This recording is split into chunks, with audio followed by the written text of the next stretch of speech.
ሰላም ጤና ይስጥልኝ ውድ የኬሎ ሚዲያ ተከታታዮች በለታዊው የዛሬ ውሎ ፕሮግራማችን እነዚህን መረጃዎች እንዲያቀናሽተን ይዘንላችሁ ልንቀርብ ተስናድተናል ከፕሮግራም ጋር አብሬያችሁ ቆይታ የማደርገው እኔ አብዲስ አደፋር ነኝ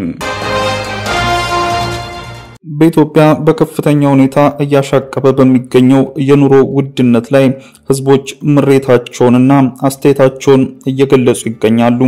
መንግስት በኢትዮጵያ እያሻቀበ ለመጣው የኑሮ ውድነት መፍትሄ ሊያበጅለት ይገባል ሲሉ የተለያዩ የህብረተሰብ ክፍሎች ጠይቀዋል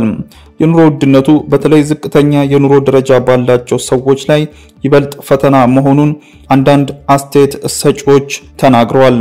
በተለይ በቅርቡ ከተደረገው የነዳጅ ዋጋ ጭማሪ ጋር ተያይዞ ለህዝብ አገልግሎት በሚሰጡ ተሽከርካሪዎች አዲስ ታሪፍ ተግባራዊ መደረጉ ህዝቡን ይበልጥ አደጋ ውስጥና ጭንቀት ውስጥ እንደከተተው ተገልጿል የኢትዮጵያ አዲስ ዓመት 2017 መግባቱን ተከትሎ ከሀገር ውስጥና ከውጭ የሚገቡ ሸቀጦች ከፍተኛ ዋጋ ጭማሪን ማሳይቷል እንዲሁም በብዙዎቹ የመንግስታዊ አገልግሎቶችም በተለያዩ መጠኖች የዋጋ ጭማሪዎች ተደርጎባቸዋል ለአብነትም በሁሉም የምግብ ምርቶች የህዝብ ትራንስፖርት የውሃ ኤሌክትሪክ በቴሌኮም በነዳጅ በፓስፖርት በመንጃ ፍቃድ ማውጫና እድሳት በተሽከርካሪ ምርመራ ሶስተኛ ወገን ኢንሹራንስ እንዲሁም በሌሎች አገልግሎቶች ላይ ተጨማሪ እሴት ታክስ ታሪፎች በከፍተኛ መጠን ጭማሪዎች ተደርጓልም ብለዋል እነዚህ ሁሉ ጭማሪዎች በዜጎች ላይ ከፍተኛ ጫና እየፈጠሩ መሆኑን ነው አስተያየቶች የሚገልጹት ከአዲስ አበባ ከተማ አስተያየታቸውን የሚሰጡ ነዋሪዎች የቤተሰብ አስተዳዳሪዎች የሚከፈላቸው ደሞዝ ከምግብ ግዢ እያለፈላቸው አለመሆኑን የሚገልጹት የቤት ኪራይ የውሃ የኤሌክትሪክ የስልክ ትራንስፖርት የልጆች ትምህርት ቤት የመሳሰሉ ክፍያዎች እንዳስጨነቃቸው የገለጹት እነዚህ አስተያየት ሰጪዎች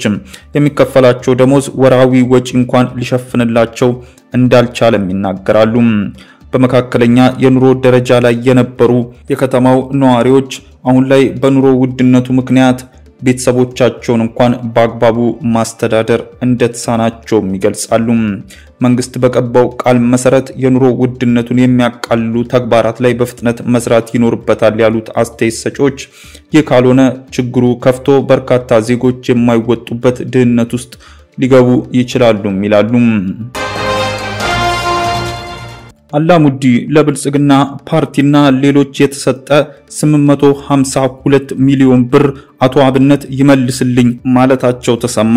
ፍርድ ቤትም በዚህ ጉዳይ ላይ ውሳኔ ሰጥቷል ሼክ መሐመድ አላሙዲ አቶ አብነት ገብረ መስቀል ለብልጽግና ፓርቲ ሰጥተውብኛል ያሉትን 75 ሚሊዮን ብር ጨምሮ ለተለያዩ መንግስታዊ ተቋማት ከዚህ ቀደም በስጦታ መልክ የተለገሰውን ገንዘብ አቶ አብነት ይመልሱልኝ ሲሉ ፍርድ ቤት ክስ መስርተው ሲከራከሩ ነበር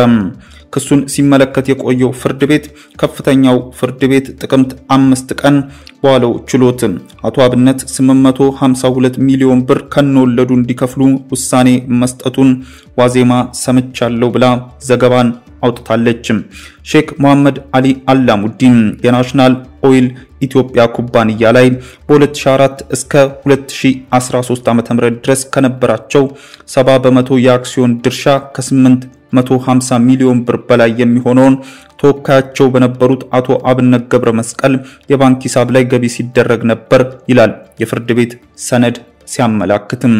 ይህ የሼክ አላሙዲ ድርሻም በአቶ አብነት በኩል ብልጽግና ፓርቲን ጨምሮ ለበርካታ ተቋማትና ባለስልጣናት በስጦታ መልኩ ሲሰጥ ወጪም ሆኗልም ብለዋል አላሙዲ ግን አቶ አብነት ስጦታ ለመስጠት አልወከልኩምና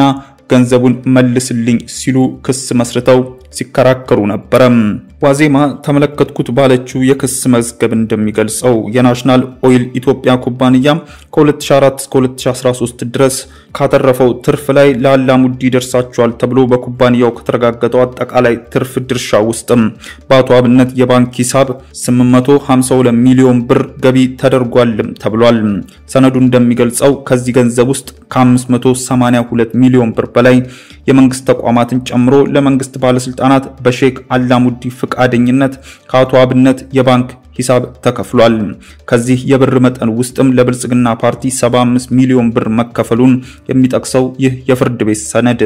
ለአዲስ አበባ ከተማ አስተዳደር ሶሻል ትራንስ ፈንድ 120 ሚሊዮን ብር፣ ለፌደራል ፖሊስ 5 ሚሊዮን ብርና ለኢንፎርሜሽን ደህንነት መረብ ኤጀንሲ 7 ሚሊዮን ብር መስጠቱን ያትታል። እነዚህና ሌሎች ሰነዶች የተጠቀሱበት ክፍያዎችን አስመልክቶ ሼክ አሊ አላሙዲ አቶ አብነት የወከልኩት ስጦታ እንዲሰጥልኝ አይደለም ሲሉ እነዚህን ክፍያዎች ይመልስልኝ ብለው ተሟግቷል። ብሔራዊ ምርጫ ቦርድ 11 የፖለቲካ ፓርቲዎች ላይ የእግድ ውሳኔ ማሳለፉን አሳወቀም። የኢትዮጵያ ብሔራዊ ምርጫ ቦርድ በጠቅላላ ጉባኤ ኦዲትና በሴት አባላት አማካኝነት ከሚገኝ የገንዘብ ድጋፍ ጋር በተያያዘ 11 የፖለቲካ ፓርቲዎችን ማገዱን ጥቅምት 12 ቀን ባወጣው የእግድ ደብዳቤ አሳውቋል።